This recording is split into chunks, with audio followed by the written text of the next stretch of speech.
காரன் யாருங்கம்மா? சங்காரகாரன் உள்ள முதலையே முதலாக உடைத்து இவ்வுலகம் என்பது உணர்தல் நூல். இந்த நூல் என்ன பண்ணுன்னா நூலாயிற்று. இது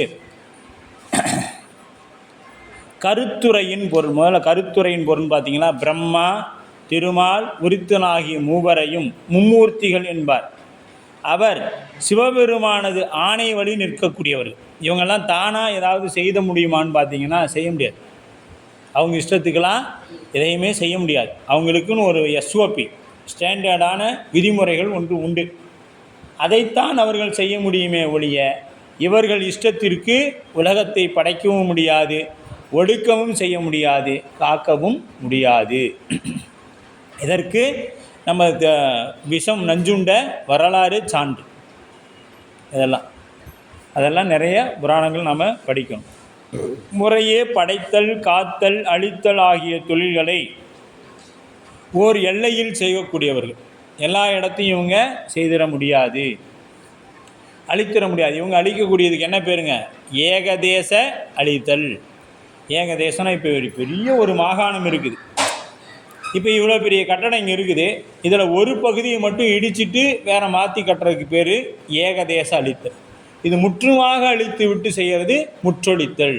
இந்த முற்றுமாக அழித்தக்கூடிய இப்போ செயலை யார் செய்வாங்கன்னா சிவம் செய்யும்.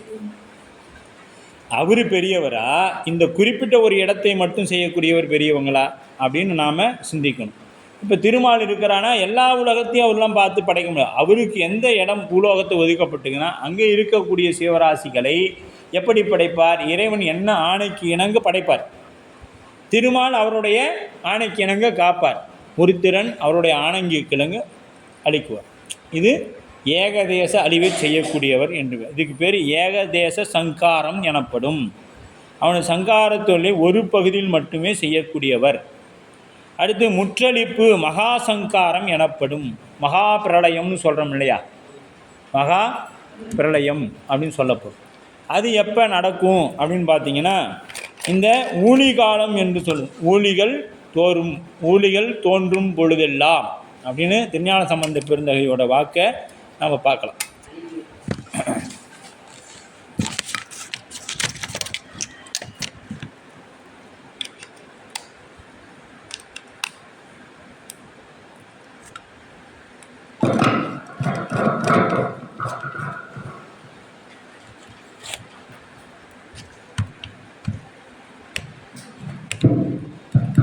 அப்போ முற்றொழித்தல் அதனை செய்வன் மகா சங்காரகன் எனப்படுவான். இந்த சங்கரன் என்பானா அவரை தான் குறிக்கும். எப்போ இந்த முற்றொழித்தலை செய்யக்கூடியவர் தான் சங்கரன் என்று சொல்லப்படும். அப்போ இவரை முழு கடவுளாக உள்ளது இவ்வுலகம். யாரை முழு கடவுளாக? சங்கரனே முதல் கடவுளாக உள்ளது. இந்த உலகம் ஒரு தொகுதி பொருள். இது என்ன பொருள்? ஒரு தொகுதி பொருள்.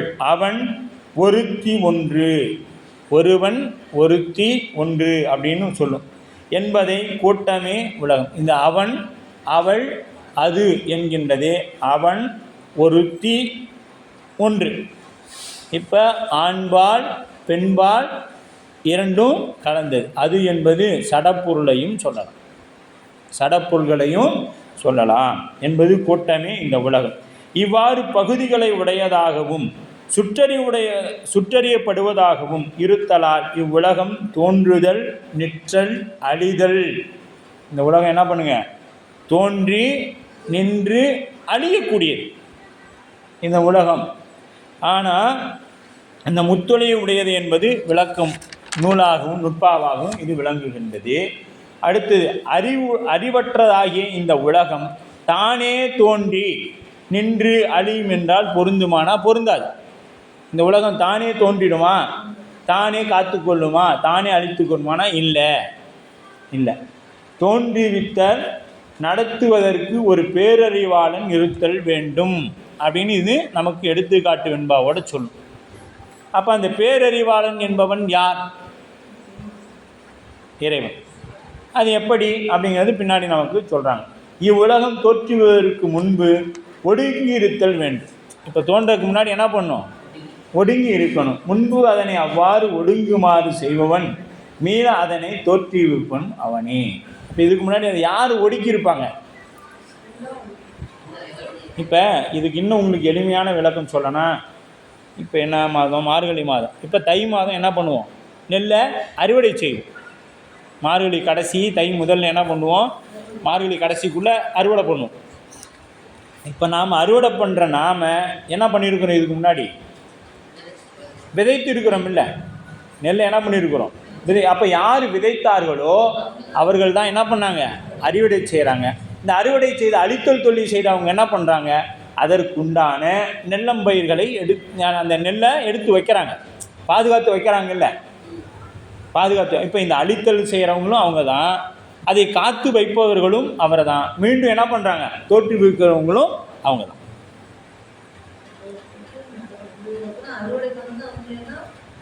சரிங்களா? இப்போ இந்த முத்தொழிலையும் செய்யக்கூடியவங்க யாருங்க?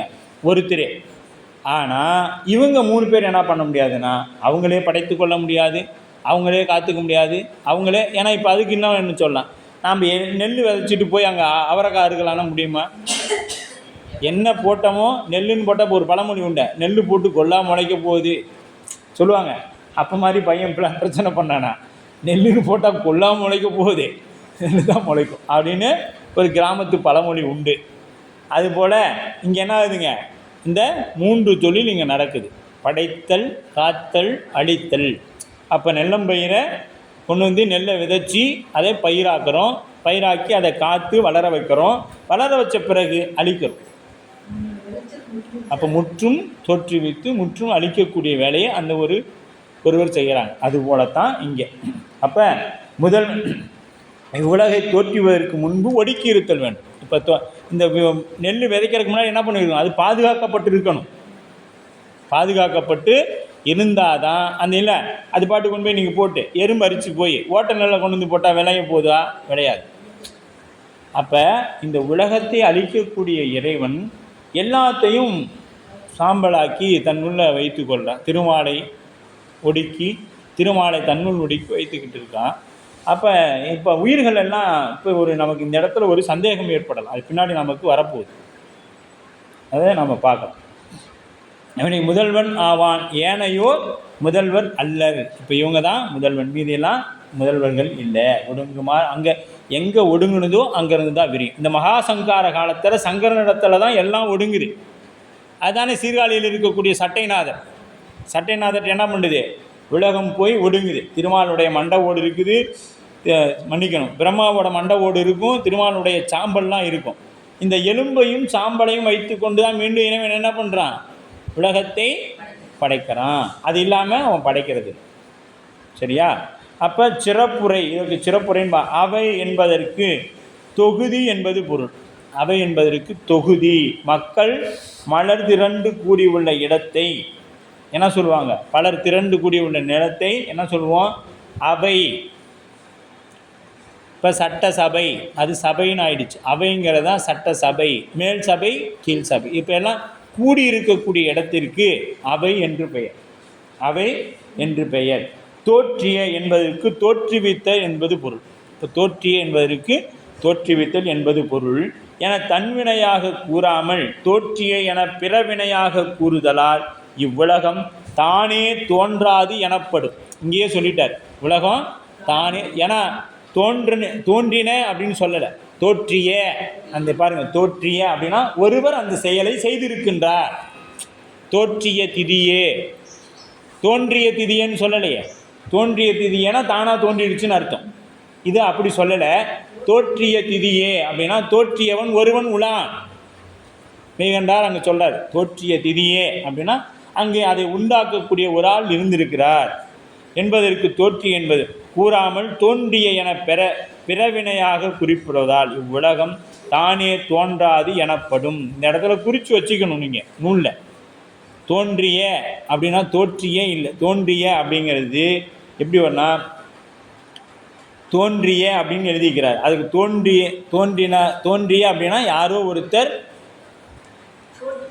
ஆமாம், தோற்றிய அப்படின்னு தான் வரணும். ஆமாம், தோன்றிய அப்படின்னு சொல்லலை, தோற்றிய. அப்போ ஏன் அப்படின்னா அது தன்வினையாக கூறாமல் பிறவினை இதெல்லாம் இலக்கணம் எழுதி வச்சுக்கணும். ஒரு நோட்டு கொண்டு வரணும், அதில் எழுதி வச்சுக்கணும். தன்வினைனா தானே தோன்றியது என்று. தோற்றிய அப்படின்னா பிறவினை, பிறரால் செய்விக்கிட வினை. அதனால் அதற்கு பிறவினை என்று பெயர். அதற்கு என்ன பேருங்க? பிறவினையால் கூறாமல் தன்வினையாக தோன்றாது என்பதாகும். தன்னை செயல்படுத்தும் முதல்வன் ஒருவனை உடையது என்பது உணர்ந்ததலாகும். அப்போ அந்த ஒரு சொல்லிலேயே என்ன சொல்லிட்டாரு? நமக்கு ஒருவன் தோற்றுவித்தான் என்பதை சொல்லிடுச்சு. திதி என்னும் வடச்சொல்லுக்கு நேரான பொருள் இல்லை என்பதும் அவ்விடத்தில் அச்சொல் அப்பொருளை தராமல் உள்ளது என்றும் பொருளாகத்தக்கது. ஒடுக்கி அப்படிங்க, ஒடுக்கினா என்னாச்சுங்க என்பது பெயர்.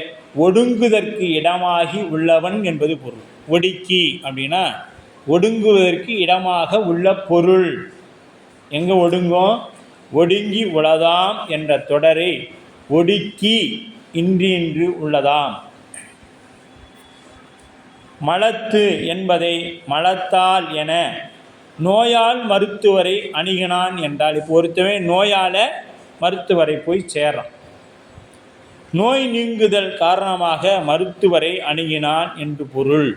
இப்போ நோயால் மருத்துவரை அணுகினான்னா அவன் நோய் போகிறதுக்கு தான் போவனே ஒழிஞ்சு நோய் வாங்கிட்டு வரதுக்கு அவன் நம்ம மருத்துவர்கிட்ட போவோம்.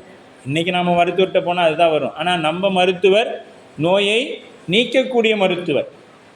இன்றைக்கி போனீங்கன்னா இல்லாத வியாதியெல்லாம் அந்த டாக்டர் உங்களுக்கு வர வச்சுருவார்.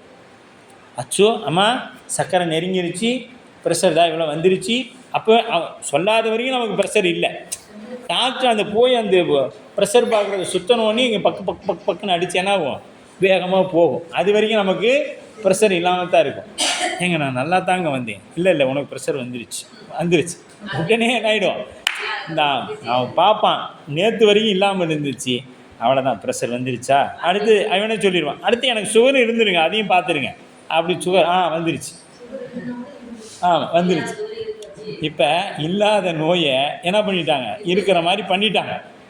ஆனால் நம்ம நோய் தீர்க்கக்கூடிய மருத்துவன் எப்படி? வைத்தியநாத சுவாமி அப்படின்னா பிறவி என்கின்ற நோயே இல்லாமல் செய்யக்கூடியவன். அப்போ அது என்ன பண்ண? தன்னை ஒடுங்கி மலத்து என்பது வந்தது. அப்போ அவ்வாறே இங்கும் மலத்தால் உளதாம் என்றார். வறுமை நீங்க வல்லவன், வறுமை நீக்க வல்லவன். அப்போ வறுமை நீக்க வல்லவனா அவன் எப்படிப்பட்டவனா இருக்கணும்? அவன் வசதிப்படுத்தவனாக இருக்கணும். நோய் இல்லாதவனால தான் நோயை நீக்க முடியும். பிறவி இல்லாதனால தான் பிறவியை நீக்க முடியும். அதனால தான் பிறவி பெருங்கடல் நீந்துவார். ஆமாம், பிறவி பெருங்கடலை நீந்தணும்னா பெருமான் திருவடியை பிடிக்கணும். அப்போ அந்தம் உளதாயிற்று என பொருள் கொள்ளுதல் வேண்டும். அந்தம் அப்படின்னா முடிவு, ஆதி அப்படின்னா முதல். இதற்கு குறிக்கும் பொருள் அவையல்ல. முற்றளித்தலை செய்பவன் முதலையும் கொண்டவன். முற்றளித்தலை செய்யக்கூடியவன் முதலாக இருக்கக்கூடியவன் கடவுள் எனப்பட்டார். அப்போ அடுத்து கூறுன்னு பார்க்கணும். கூறுகள்னு பார்த்தோம்னா பொருள் முதல் கூறு, இரண்டாவது கூறு, மூன்றாவது கூறாக மூன்றாக பிரிக்கிறோம். கூறு அப்படிங்கிற கூறுகள் அப்படின்னு மூன்றாக பிரிக்கிறோம். அப்படி எழுதிங்க. கூறு அப்படின்னு முதல் கூறுன்னு போட்டு உலகம் முத்தொழில் உடையது. உலகம் முத்தொழில் உடையது.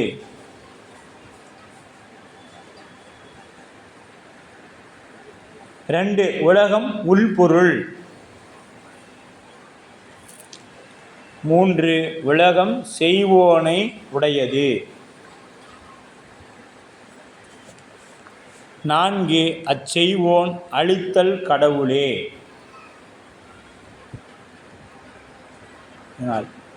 மூன்று, அழித்தல் கடவுளே உலகிற்கு முதல். இனி இவற்றுள் தனித்தனியை எடுத்து விளம்புகின்றோம். சொல்லுங்க, கேளுங்க. மூணாவது இப்போ ஒன்றாவது பார்த்தீங்கன்னா உலகம் முத்தொழிலை உடையது, அது முதல் கூறு. இரண்டாவது கூறுன்னு எடுத்திங்கன்னா உலகம் உள்ள பொருள், உலகம் செய்வோனை உடையது. 4 அச்செயல்கள் செய்வோன் அழித்தல் செய்யக்கூடிய கடவுள். 3, உலகம் செய்வோனை உடையது.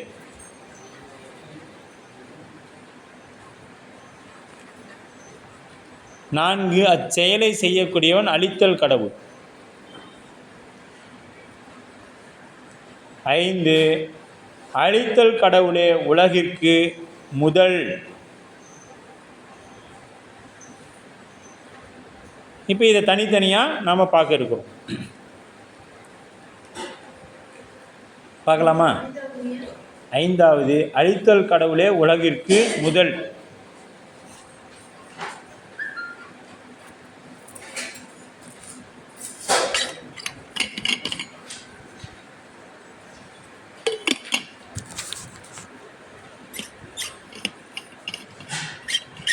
முதல் கூறு, உலகம் நிலையில்லை உடையது என்பதை மட்டுமே நமக்கு தெரிகிறது. இந்த உலகம் நிலையில்லை என்பது மட்டும். அதற்கு தோற்றமும் அழிவும் உண்டு என்பதை எவ்வாறு துணிவது? நமக்குள்ள ஒரு கேள்வி.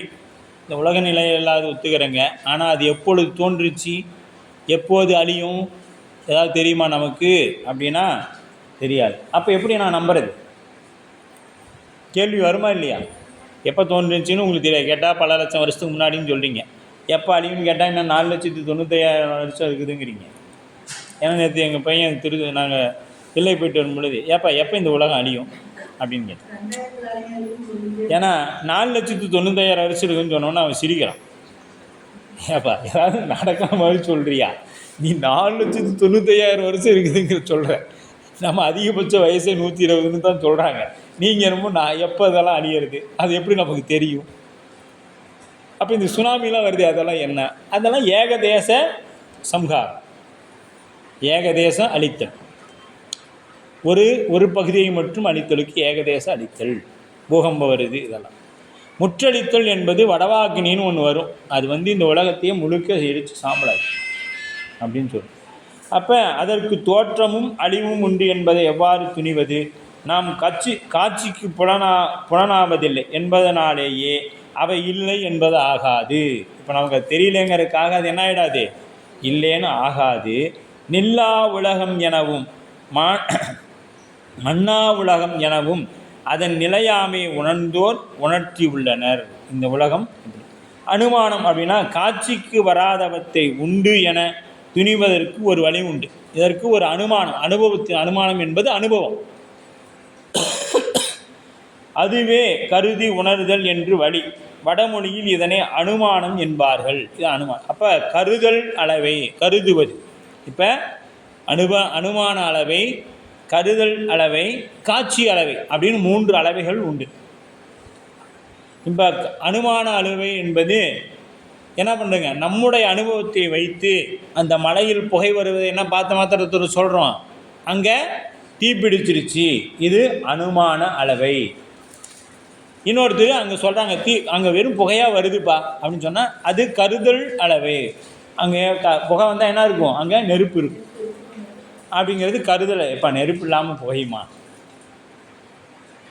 அப்படின்னு சொல்கிறோம், அது கருதல் அளவை. அப்போ இங்கே கருதல் அளவை என்பது நேரே காணப்படாமல் மறைந்திருக்கின்ற பொருளை அதனை விட்டு நீங்காத மற்றொரு பொருளை எதுவாக கொண்டு துணிவது. இப்போ இந்த புகையை பார்த்த மாத்திரத்தில் நமக்கு என்ன தோணுது, அங்கே கட்டாயம் நீங்கள் எப்படி அது உங்களுக்கு தெரியும்? அதுதான் புகையை வச்சு எப்படி அங்கே நெருப்பு இருக்குதுன்னு உங்களுக்கு தெரியும். அப்போ இதற்கு முன்பாக அதை பற்றி நாம் என்ன தெரிஞ்சிருக்கிறோம், புகை வருது என்றாலே அங்கே நெருப்பு இருக்கும், அனுமானத்தில் தெரிஞ்சிருக்கும். அதனால் அப்போ நெடுந்தொலைவில் உள்ள மலைமேல் புகை தோன்றுதலை கொண்டு அங்கே நெருப்பு உண்டு என்று துணிகின்றோம். இப்போ இங்கேருந்து நாம் நம்ம சித்தேஸ்வரன் பாலமலையும் பார்க்குறோம், அங்கே புகையாக வருது.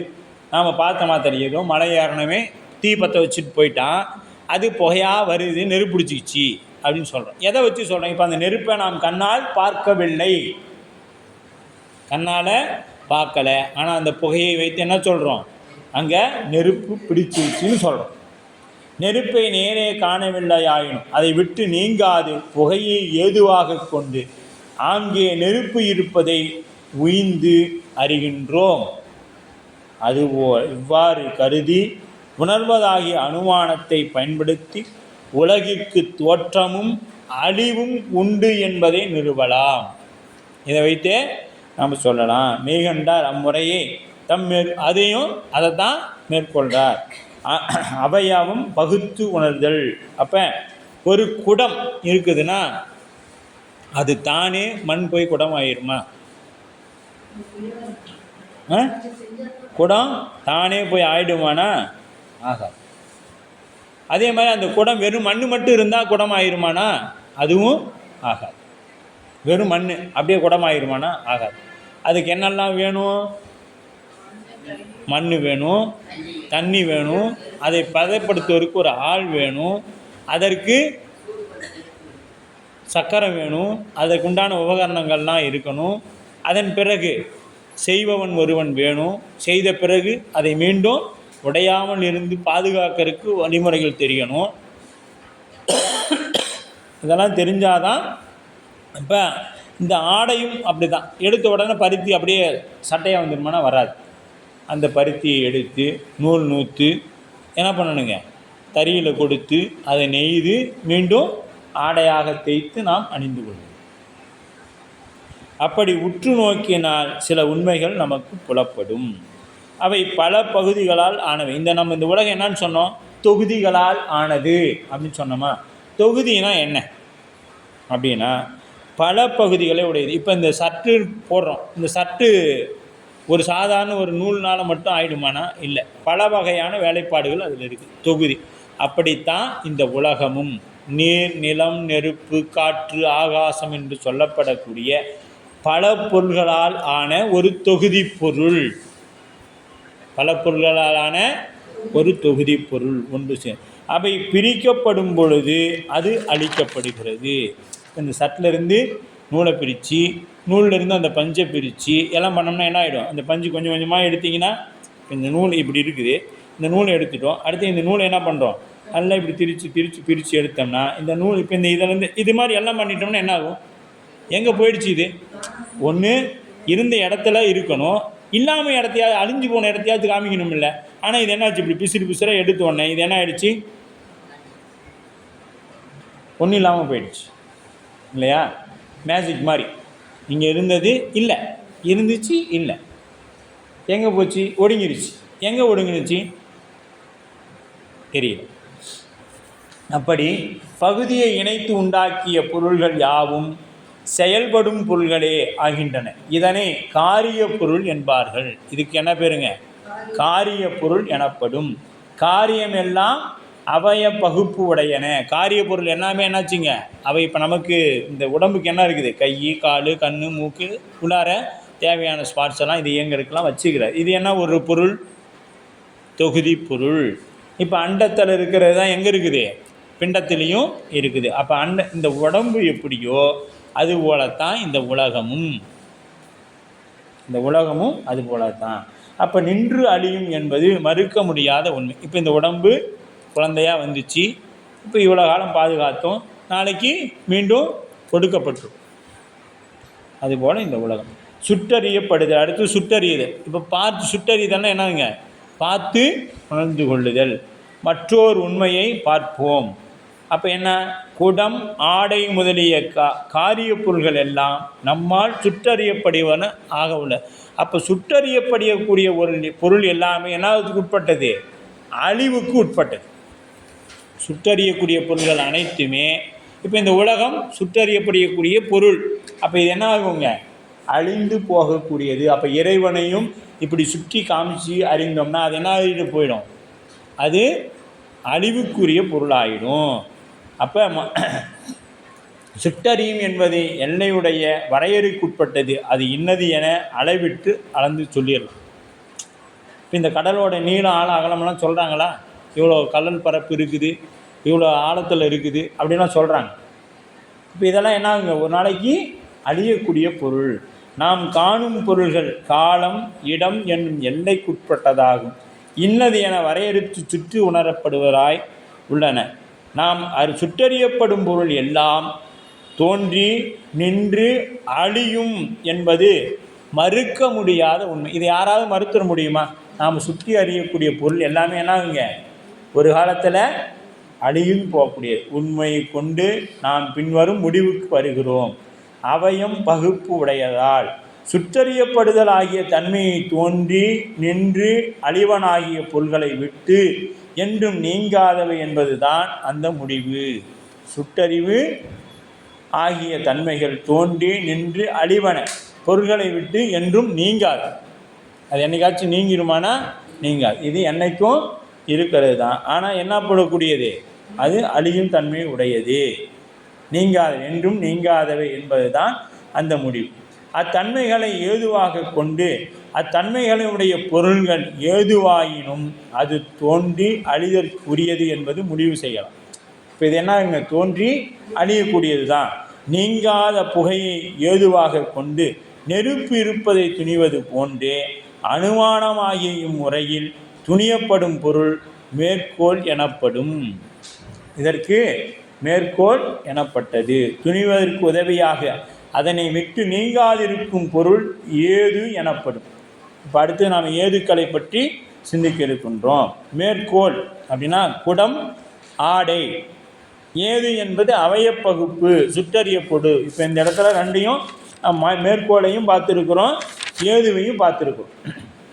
இது யாருக்கு சொல்கிறார் அப்படின்னா, இப்போ நாம் சிவம்தான் முதல் பொருள்னு தெரியாமையாக சிவஞான போதம் படிக்க வந்திருக்கோம். இதை நாம் சிந்திக்கணும். சிவம்தான் முதல் பொருள்னு தெரியாமல் நாம் ஒன்றும் இங்கே உட்காந்துட்டு இருக்கலை. நமக்கு இதற்கு முன்பாகவே மலம்னா என்ன, பதினா என்ன, பாசம். அப்போ இதெல்லாம் யாருக்கு சொல்கிறார்? மெய்கண்ட தேவநாயனார் இதை யாருக்குப்பா சொல்லிட்டு வரீங்க? நாங்கள் சிவம்தான் தானே உட்காந்து இருக்கிறோம்.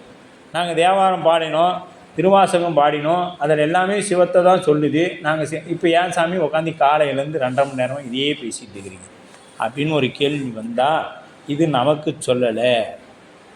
இது யாருக்கு சொல்கிறாரு? மீமாஞ்சகர்கள் என்னும் சமயத்தவருக்கு சொல்கிறாங்க.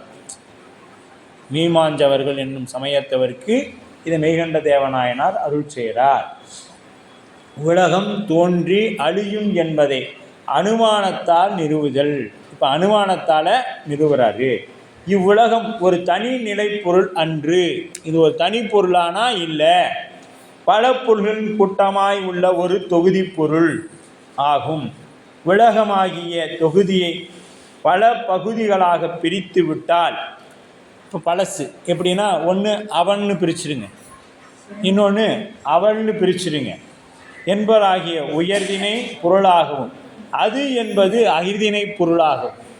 இப்போ அவன் அவள் என்பது உயர்தினை பொருள், அது என்பது அகிர்தினை பொருள். அப்போ பொருள்களாகும் என பகுத்து விடலாம். இதை பிரிச்சிடலாம். அவன் அவள் அது. இப்போ பெண்பால் இருக்கிறதெல்லாம் அவன் என்றும், ஆண்பால் இருக்கிறது எல்லாம் அது அவள் என்றும், இதற்கெல்லாம் இல்லாது ஒன்று இருக்கும், அதான் அது என்றும் பிரிச்சல். எனவே உலகம் குடம், ஆடை முதலிய போல இடம், காலம் என்னும் வரையறைக்குட்பட்டதாய் நாம் அறிவினால் இன்னது என சுட்டறியப்படுவதால் இருப்பதால் தெரியும். இப்போ இதெல்லாம் நமக்கு என்னது, சுட்டறியப்படக்கூடியதாக நமக்கு ஒரு தெளிவு ஏற்பட்டுச்சு. இது குடம், ஆடை, இதெல்லாம் என்ன பண்ணுவீங்க, ஒரு சுற்றறிவு பொருள். இன்ன தன்மைகளை உடையன. இந்த எப்படி இந்த குடம்னா என்ன தன்மையோடு இருக்குதுன்னு தெரியும். அதுபோல் இந்த உலகம் தோன்றி நின்று அழியக்கூடியவை என்பதை எளிதில் நாம் உறுதிப்படுத்தலாம். அப்போ இதற்கு ஒரு மேற்கோள் சொல்ல வர்றார். மேற்கோள் சொல்கிறாரு, உலகம் தோன்றுதல் நின்று அழிதல் என்னும் முத்தொழிலை உடையது. இப்போ இதுக்கு ஏது என்னன்னு பார்த்தோம்னா, அவயம் பகுப்பு சுற்றறியப்படுதல் உடைமையால். எடுத்துக்காட்டு எது ஏது அவய பகுப்புகளும். இப்போ பாருங்க,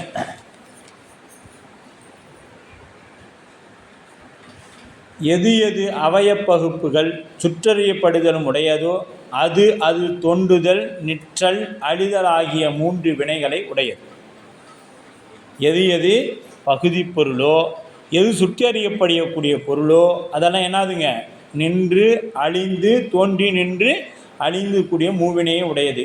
அப்போ குடம், ஆடை முதலியன இந்த போலத்தான் அனுமானமாகிய வழியினை மேற்கொண்டு உலகம் முத்தொழிலுக்கு உட்பட்டது என்பதை நிறுவுகின்றார் ஆசி. உலகம் முத்தொழிலுக்கும் உட்பட்டது. எதுங்க, தோன்றும், தோற்றப்படும், நிற்கும், அழிக்கப்படும். அப்போ அது ஒருத்தர் செய்வார். அப்போ இது குறிப்பு ஏதுக்கள். அப்போ அனுமானத்தை நூற்பாவின் வெளிப்படையாக அமைக்காமல் குறிப்பால் சொல்கிறார், ஏதுக்களால் சொல்ல வர்றார். எப்படி, அவன் அவள் அது எனும் இவ்வாறு அமைத்த உலகம் முத்தொழில் உடையது என்பது வெளிப்படையாக சொல்லப்பட்டுள்ளது.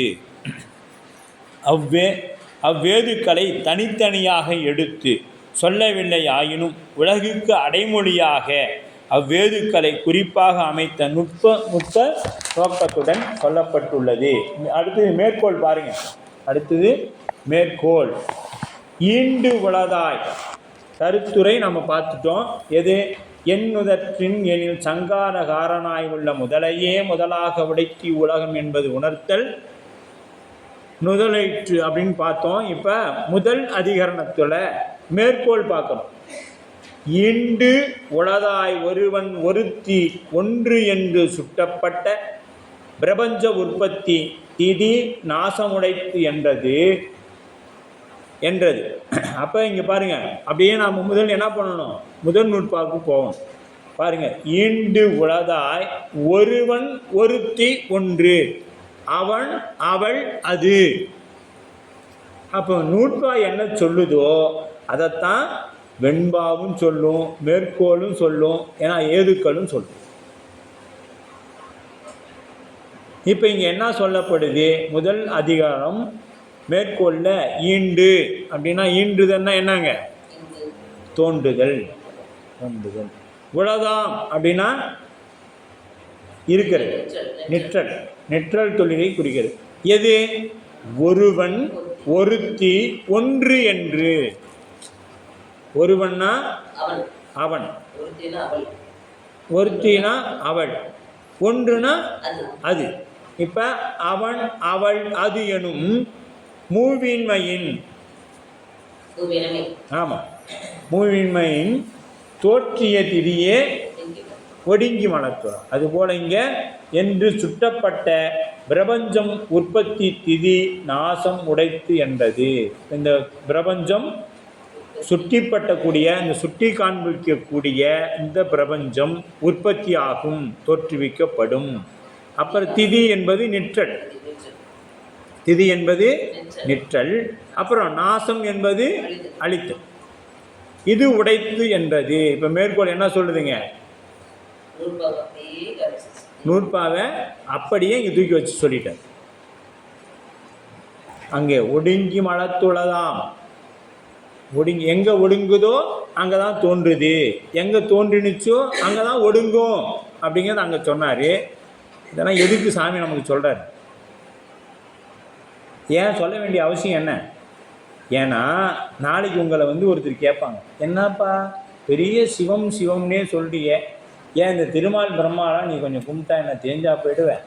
அரியும் சிவனும் ஒன்று தாங்க,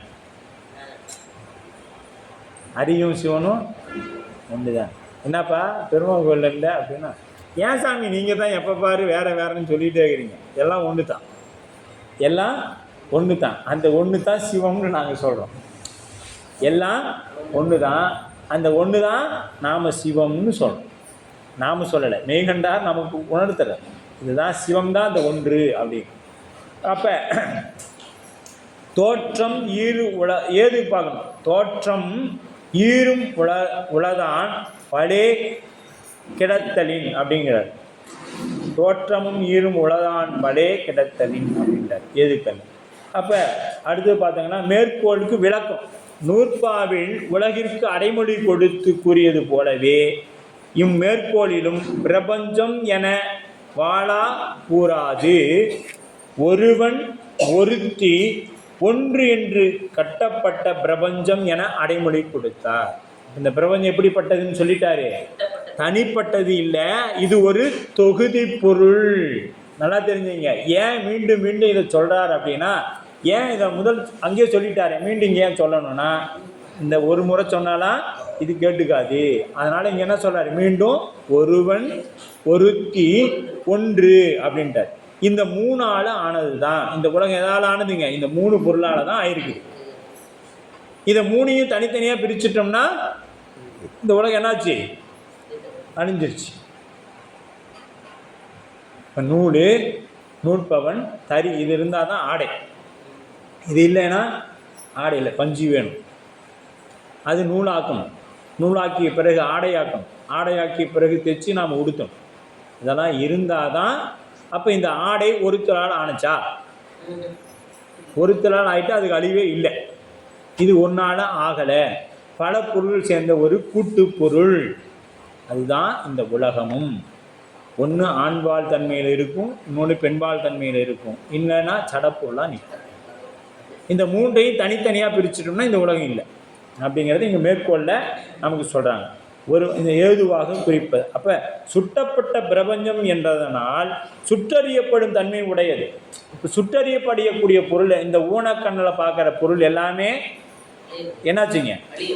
அழியக்கூடிய பொருள். இப்போ நாம் என்ன பண்ணுறோம்? இந்த ஊனக்கண்ணை வைத்து நீங்கள் அடுத்த கேள்விக்கு வந்துடலாம். நேற்று ஆருத்ரா தரிசனம் பார்த்தேங்க சாமி, அது அப்போ அழியக்கூடிய பொருளா அப்படின்னா ஆம், அது ஊனக்கண் கொண்டு பார்த்தது. ஞானக்கண் கொண்டு பார்த்தோம்னா அந்த கூத்த பெருமான் இங்கே நடனமாடி கொண்டு இருக்கக்கூடியது.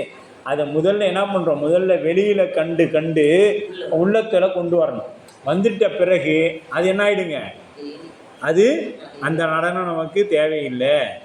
அது எப்படி போகும் அப்படிங்கிறது பின்னாடி சிவஞான சித்தியார் படிக்கும் பொழுது தோணும். தூங்கி கொண்டிருக்கக்கூடிய குழந்தையின் கையில் இருக்கக்கூடிய பொம்மை போல அது நமக்குள்ளே இருக்கிறத நாம் உணரணும். இங்கே எல்லாம் உள்ள பெருமான் நம் உள் இருந்து ஆடிக்கொண்டிருக்கின்றான் அப்படிங்கிறத உணரணும். அதற்குத்தான் இவ்வளோ பொருள், இவ்வளோ வேலை. அங்கே ஆடக்கூடிய எப்படி அந்த சுவாமி வரார், அங்கே பாரு அப்படியே நடக்குது. இங்கேருந்தே என்ன பண்ணுறோம்? உற்று நோக்கிறோம். வேற இங்கே கடிவாளம் போட்ட குதிரை போல். இந்த கடிவாளம் போட்ட குதிரை என்ன பண்ணும்?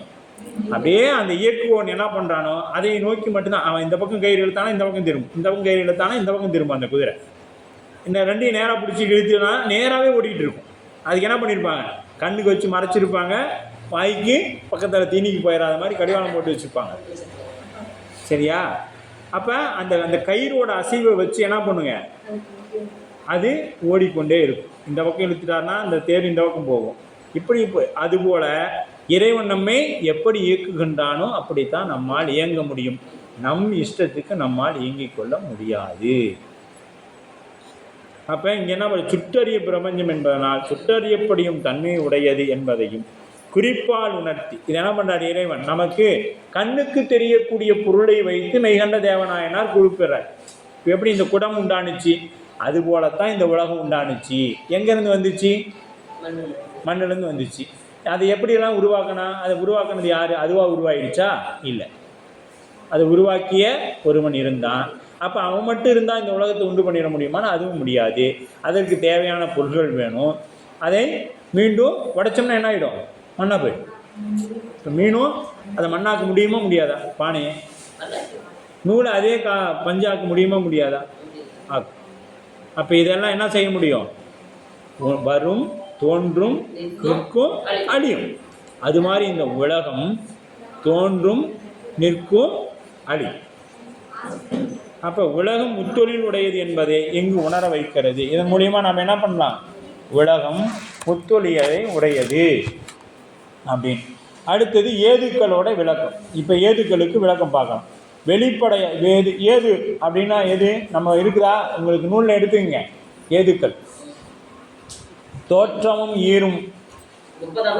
ஆமாம், உலகன்பாலே கிடத்தலின் அப்படின்றது. அப்போ வெளிப்படை ஏது? மேற்கோளை துணிவதற்கு குறிப்பு ஏதுக்களை. இப்போ இந்த மேற்கோளை துணியணும்னா அதுக்கு என்ன வேணும்? ஏதுக்கள் வேணும், ஏது வேணும். அந்த ஏது தான் இப்போ சொல்கிறாரு. போதியவனாக இருக்க அவற்றை தெளிவு பெற மாட்டாத மாணவனின் அறிவு நிலையை கருத்தில் கொண்டு, இப்போ இதை மட்டும் சொல்லிட்டா ஒத்துக்குவானா ஒரு மாணவனா? இல்லை. ஏன்னா இங்கே தெளிவுபடுத்தணும். தெளிவுபடுத்தினாதான் அவன் ஏக இறைவன் கொள்கைக்கு வர முடியும். இறைவன் ஒருவன், அவன் ஒடுக்கிய கடவுளே தோற்றுவிப்பான்ங்கிறது அப்போ தான் வரும். வேறு யாராலையும் இந்த உலகத்தை தோற்றுவிக்க இயலாது. அப்போ வெளிப்படை ஏது ஒன்றையும் தருகிறார். தோற்றமும் ஈரும் உலகன் பாலே கிடத்தலின் என்பது அவ்வெளிப்படை ஏது. அதன் பொருள் தோற்றமும் அழிதலும் நிற்றலும் தொழிலின் பக்கத்திலேயே கண்கூட அறிய கிடைத்தலின் என்பது. ஏதுவை அமைத்த ஆசிரியர் அதனை மேலும் விளக்குவதற்கு எடுத்துக்காட்டு. இப்போ இதுக்கு என்ன பண்ணுறாரு? ஏதுக்களை சொல்ல வந்த ஆசிரியர் இதற்கு ஒரு எடுத்துக்காட்டு சொல்கிறார். இப்போ நாம் இதெல்லாம் இல்லைன்னா ஒத்துக்கவே மாட்டோம்.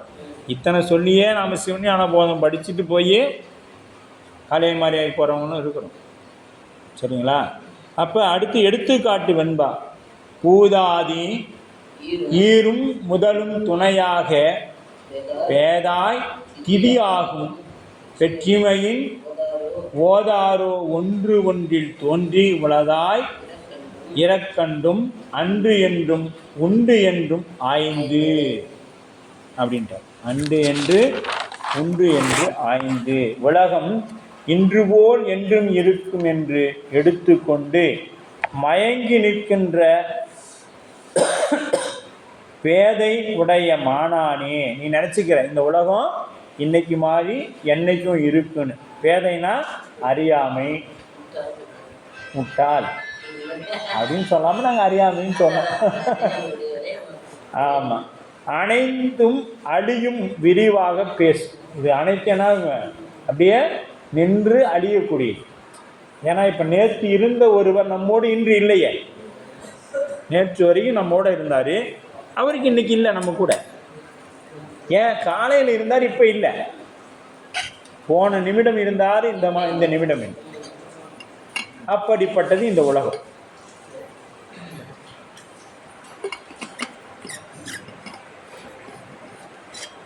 இந்த உலகம் சிறிது காலம் நிற்பன என்னும் உண்மையை காட்சியினாலேயே நாம் கண்டு கொள்ளலாம். இந்த உலகம் சும்மா கொஞ்ச நாளைக்கு தான் நிற்போம் அப்படிங்கிறது என்ன பண்ணலாம், நாம் அனுபவத்தினாலேயே தெரிந்து கொள்ளலாம். அந்த அனுபவத்தை மாணாக்கனுக்கு ஒரு ஐயம் ஏற்படுகிறது. உலகில் ஒன்று அழியுங்கால் மற்றொன்று தோன்றுவதை பார்க்கணும். அப்படி பார்த்தீங்கன்னா ஒருத்தன் சாதாரண இன்னொருத்தன் பிழைக்கிறான், இன்னொரு குழந்தை பிறக்குது அப்படின்னா இறத்தலும் தோற்றமும் இப்படி இருக்க உலகம் தொகுதி பொருள் ஒருங்கே தோன்றி ஒருங்கு சேர அழிக்கப் போகும் என்பதை எப்படி நம்புவது? நீங்கள் சொல்கிறீங்க தோற்றம் தோன்றுது அழியுது, நீங்கள் எப்போ தான் உலகம் அழியும்? அப்படி பார்த்தா இப்போ பிறந்துக்கிட்டு தான் இப்போ இறக்குறான். ஒரு பக்கம் 1000 பேர் இறக்குறான்னா ஒரு பக்கம் 2000 குழந்தை பிறக்குது. இப்போ இது என்னைக்கு தான் அழியும்? நீங்கள் முற்றளித்தல்னு சொல்கிறீங்க. இப்படி இருக்க உலகம் தொகுதி பொருள்னு சொன்னீங்க. ஆனால் ஒரு பக்கம் அழியுது, ஒரு பக்கம் தோன்றுது. இது என்னைக்கு போய் அழியும் அப்படின்னு பார்த்தீங்கன்னா, இப்போ நெல்லம்பயிருக்கு தான் வரணும். மீண்டும் நெல்லஞ்செடி போடுறோம், ஒருங்கே தோன்றி ஒருங்கே நேரத்தில் அழியும். இப்போ என்ன பண்ணுது, ஒரே நேரத்தில் தோன்றுது, ஒரே நேரத்தில் அழியுது. ஆனால் இடையில வரும், என்ன வருங்க, களைகள் வரும். களை வருதா, அந்த களை என்ன பண்ணும், இடையில நெல்லம்பயிருக்கு இடையில முளைக்கும். அது எப்போ வரும்? நெல்லம்பயிர் போட்ட உடனேயும் வராது, இடையில வரும்.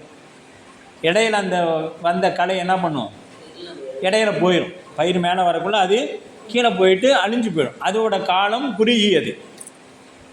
இப்போ நெல்லம்பயிறு காலம் எடுத்துங்க, ஒரு 90 நாள் 120 நாள் அப்படி வைங்க. 120 160 இப்படியெல்லாம் வச்சுக்கலாம். ஆனால் இது அந்த புல்லோட நாள் எவ்வளோன்னு பார்த்தீங்கன்னா ஒரு 30 நாள், 30 நாள் 40 நாளில் அது அழிஞ்சு போயிடும். அப்போ இது பார்த்தீங்கன்னா இது எப்போ வந்துச்சு, இடையில வந்துச்சு. எப்போ அழிஞ்சிச்சு, ஏன் முன்னாடி தோண்டி அது கடைசி வரைக்கும் வந்து அழியலை? அவ்வளோதான். இதுதான் நம்மளுடைய நிலையும். நாம் உலகம் தோன்றப்படியும் நம்ம இல்லை, அழிய போகும்போதும் நாம் இல்லை. இந்த புல் போல்,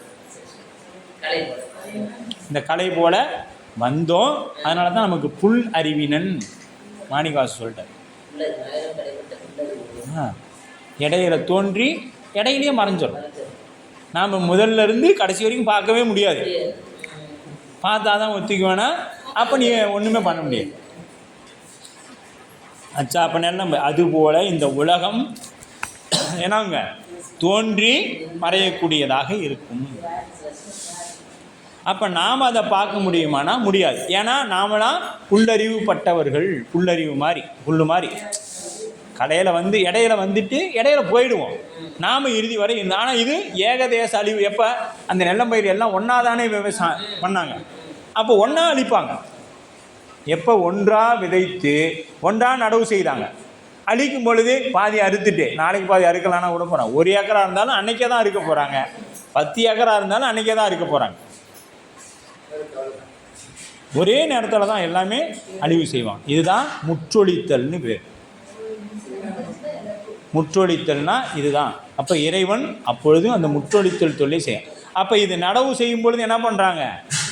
முற்றுமாக தான் நடவு செய்கிறாங்களே ஒழிய அந்த ஒரு குறிப்பிட்ட ஒரு இடத்துல மட்டும் நடவு செய்துட்டு மீதியெல்லாம் காலி இடமா விட போகிறதில்லை.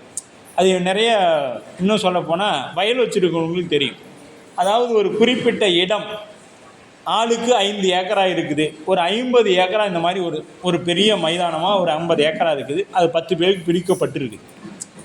இந்த 10 பேருக்கும் பிரிக்கப்பட்டிருக்குதுன்னா அவங்க என்ன பண்ணுவாங்கன்னா ஒரே நேரத்தில் தான் நடவு நடுவாங்க. எங்கன்னா எங்கே கடைசியாக இருக்குதோ அங்கேருந்து தொடங்குவாங்க. ஏன்னு கேட்டால் இங்கேருந்து வண்டிகள் அங்கே போக முடியாது, அங்கேருந்து வரணும். அப்போ அடிக்கும்போது எங்கேருந்து பண்ணுவாங்கன்னா முதல்லேருந்து அடிச்சுட்டு வருவோம்.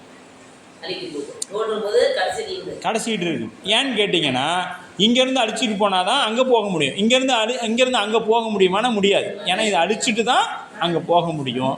அதுபோல் அங்கேருந்து நட்டுட்டு வரணும். இங்கே நட்டுட்டு அங்கே போனோன்னா என்ன ஆகுங்க? இந்த பயிரெல்லாம் அடிபடும். அங்கேருந்து தான் வரணும். அப்போ எங்கே தோன்றுதோ அங்கே ஒடுங்கும், எங்கே ஒடுங்குதோ அங்கே தோன்றும். இப்போ இது விளக்கம் ஓரளவுக்கு திருவள்ளால் விளங்கியிருக்கும்னு நினைக்கிறோம். முதல் சூத்திரத்து மேற்கோடு எடுத்துக்காட்டு வெண்பா எல்லாம் இதோட இன்னும் இருக்குது. இன்னும் 2வது அதிகாரம் இருக்குது. ஏன்னா அவ்வளோ சீக்கிரம் மெய்கண்டா நம்மளை இந்த இடத்துல விட்டுறலைங்க.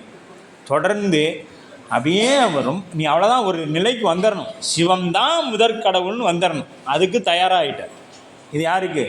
மீமாஞ்சர் என்கின்ற சமயத்தவருக்கு சொல்கிறார். நமக்கு இல்லை. இது இந்த முதல் நூற்பா நமக்கு இல்லை. மீமாஞ்சர் அப்படிங்கிறவங்க அவங்க உலகம் தானே தோன்றி மடையும் சொல்கிறவங்க. அவங்களுக்கு இந்த இடத்துல சொல்கிறார் அப்படியெல்லாம் இல்லை. ஏன்னா நாம் சிவம்தான் இருக்கிறதுனால தான் நமக்கு போதம், சிவஞான போதம் படிக்கிற தபமே கிடச்சிருக்கு. நாம் சிவத்தை நம்பலைன்னா இது நமக்கு கிடச்சிருக்காது.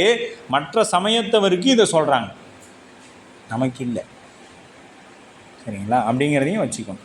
அப்போ இந்த பூதாதி பூதாதி அப்படின்னா பூத கூட்டல் ஆதி அப்படின்னா பூதங்களை ஆதியாக முதற்காரணமாக உடைய உலகப் பொருளை உணர்த்தின். இந்த உலகம் எதனால் ஆனது? பூதங்களால் ஆனது. பஞ்சபூதங்களால் ஆனது. இந்த பஞ்சபூதத்தை தனியாக, நீரை தனியாக பிரிச்சுருங்க, சூட்டை தனியாக பிரிச்சுருங்க, நிலத்தை தனியாக பிரிச்சுருங்க. எல்லாம் பிரிச்சுட்டு என்ன இருக்குது? அப்போ இந்த உலகம் என்ன ஆனது? பூதாதி அப்படின்னா பூதங்களை ஆதியாக முதற்காரணமாக உடைய உலகப் பொருளை உணர்த்தி நின்றது. இந்த உலகம் இந்த 5 பூதங்களால் ஆனது. திதி என்பது நிலைத்தொழில். திதி என்பது நிலைத்தொழில். அங்கே நின்றிருக்கக்கூடியதை சொல்லக்கூடியது நிலைத்தொழில். வெற்றிமை அப்படின்னு தன்மை இங்கு இனத்தை குறிப்பது. வெற்றிமை என்பது இங்கே தன்மை என்ற அந்த முதலாய் துணையாக பேதாதி திதியாகும் பெற்றிமையின் அப்படின்ட்டு. அப்பெற்றுமைங்கிறது தன்மை இங்கு இனத்தை குறிக்கக்கூடிய, இனத்தை ஒன்றில் என அடுக்கி குறிப்பிட்டது காலத்தையே ஆகும். ஒன்றின் தோன்றி அப்படிங்கிறது இங்கே என்னத்தை சொல்கிறாரு?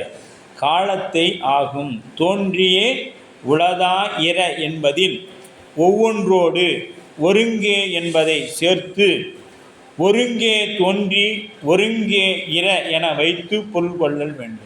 ஒரே சமயத்தில் தோன்றி ஒரே சமயத்தில் அழியக்கூடியது. குறிப்பாகவும் வெளிப்படையாகவும் அமைத்த ஏதுக்களாகவும் எடுத்துக்காட்டினாலும் உலகம் தோன்றுதல், நிற்றல், அழித்தல் என்னும் மூவின்மை உடையது என்பதை நிறுவினார் ஆசிரியர். இப்போ இது வரைக்கும் அந்த நூற்பாவோட முதல் அதிகரணம் எதனாச்சு? கருத்துரை சொல்லியாச்சு, மேற்கோள் சொல்லியாச்சு, ஏது சொல்லியாச்சு, அடுத்தது எடுத்துக்காட்டு சொல்லியாச்சு. எடுத்துக்காட்டு எல்லாருக்கும் விளங்கியிருக்கும். எப்படி ஏன் இடையில போகிறது என்ன சொல்லுங்க. கலை முற்றளித்தல், முற்றளித்தல் அடுத்தது எங்கே தோன்றுனுச்சோ அங்கே தான் ஒடுங்கும், எங்கே ஒடுங்குதோ அங்கே தான் தோணும். அப்பாடா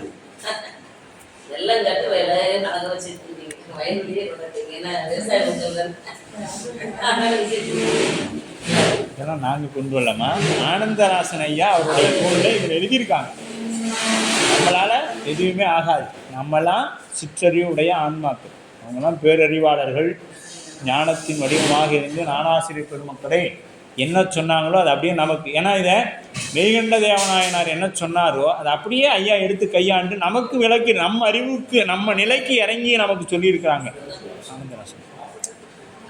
அப்போ அதை நமக்கு அந்த அமைத்து கொடுத்த இயக்குனர் ஐயா அவர்களுக்கும் 24வது குருமகா சன்னிதானம் அவர்களுக்கும் இந்த நேரத்தில் நாம் நன்றி கடன் பட்டிருக்கக்கூடியவங்களாகவும், அதற்கடுத்தது இந்த மையத்தை அமைத்து கொடுத்தவர்களுக்கும் இந்த இடம் கொடுத்தவர்களுக்கு நமக்கெல்லாம் இந்த சிந்திக்கக்கூடிய வாய்ப்பை கொடுத்து அருள் தேவகிரி உடனாகிய நஞ்சுண்டேஸ்வர பெருமானையும் நாம் நீள நினைக்கும். நம்ம அருட்குருநாதர் நம்ம சைவ சித்தாந்தத்தை நமக்கெல்லாம் எப்படி அந்த வழியில் தீக்கையெல்லாம் கொடுத்து அந்த அறியாமை என்கின்ற அந்த ஆணவத்தை நீக்கியதனால் நமக்கு இந்த ஞான போதம் கிடைத்துள்ளது, சிவஞான போதம் என்பதையும் இந்த நேரத்தில் உணர்ந்து கொண்டு